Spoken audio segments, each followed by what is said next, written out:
We're made to rest in who we are and who the Trinity is as being complete.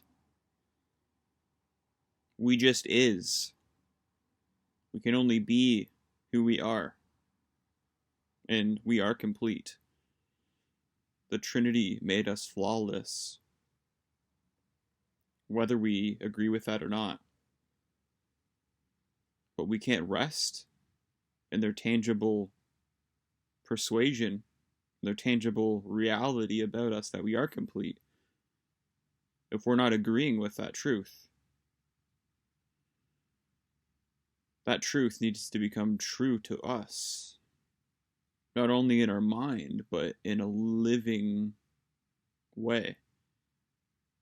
The very manifest expression of our being, of the truth of our being. We are the beloved, and Abba, Jesus, and Holy Spirit have taken care of business, and they are taking care of business in who they made us. We are complete, and we will always be complete. They're always flowing through us, as they've always been flowing through each other. Abba, Jesus, and Holy Spirit. They're now flowing through us. We are a family member of their family. And that can never change. We are in them. They are in us, just like they're within each other. We are all the beloved. All is well there, which is here and everywhere. Everywhere, everything is inside of the Trinity's completion and their love dance of one another, and their satisfaction. And they fill everything. And just like they've always been complete and well and whole and beloved love, loving love, so is now everything too that they have created. Because they lifted all creation, including all mankind, into their completion, into their nature, especially humanity. And we can truly trust this. We can truly lean back, lay back. They make us lay back into these green pastures. This whole life, from beginning into end, was truly made to be restful. We're truly made to be at ease and enjoying the Trinity with no additives. They made us for joy and to rest in that joy. And this rest is not up to us. It's not something we make happen, because that's not rest. You making something happen, you won't be resting. But rest is the very being of God. It's their very being. They've always been vibrantly alive in one another with no strain. They're just basking, enjoying the love dance, the love harmony, the love rhythmic embrace that they are inside of each other. And when we see this, when we taste and see this, when we lean back and enjoy this, which is our true mode of our being, it's our true design to just know we're that beloved.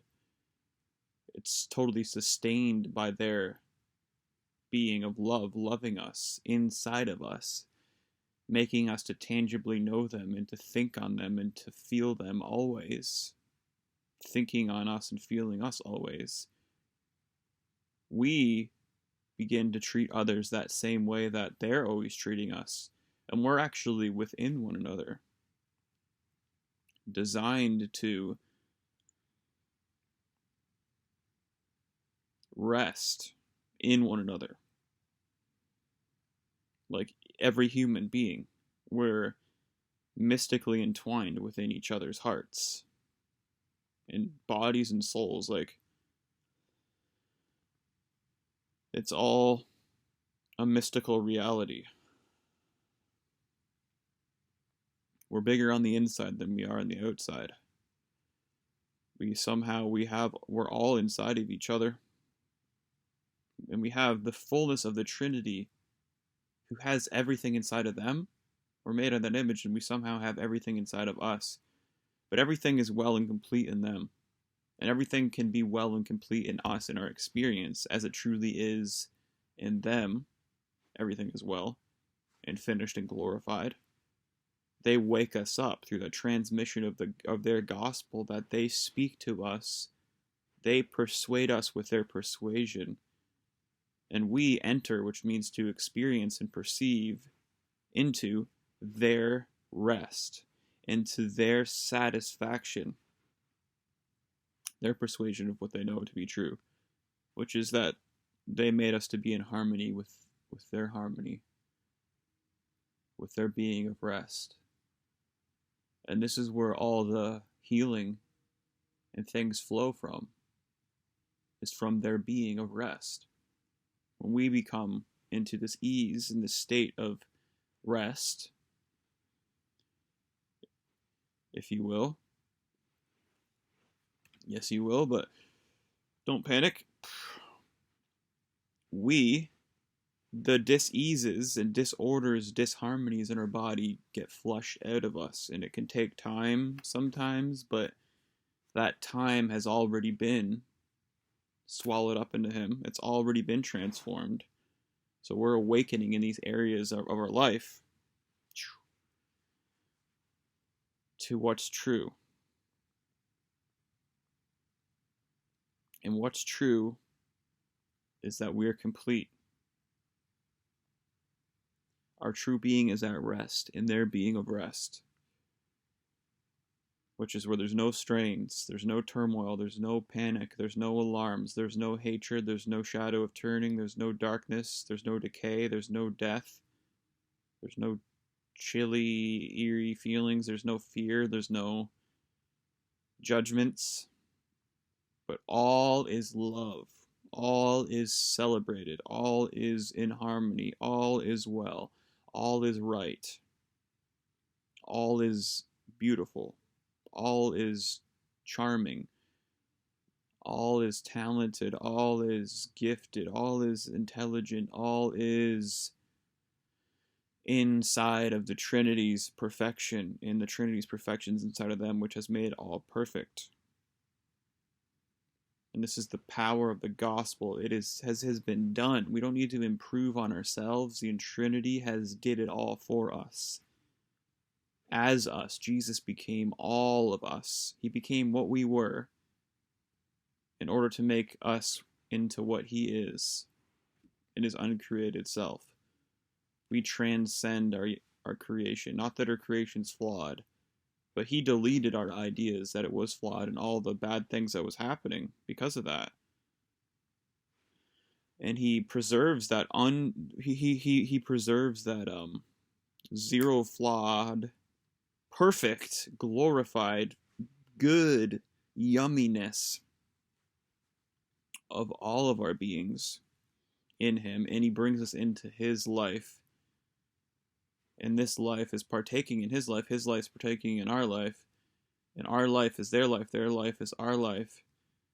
And it's just, you can't even put that to language. It's like, I'm doing the best I can, basically. Like, I've been praying God will give me more language for this, and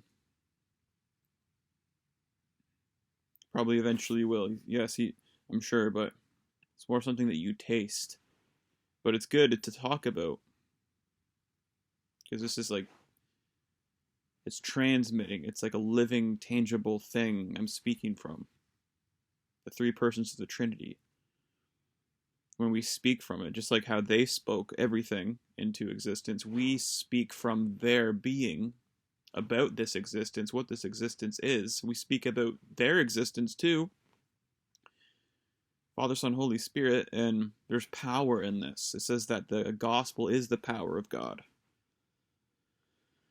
He's entrusted the commission of the gospel, or the transmission of the gospel through his body. We are his body. And we speak this gospel to one another, and things happen.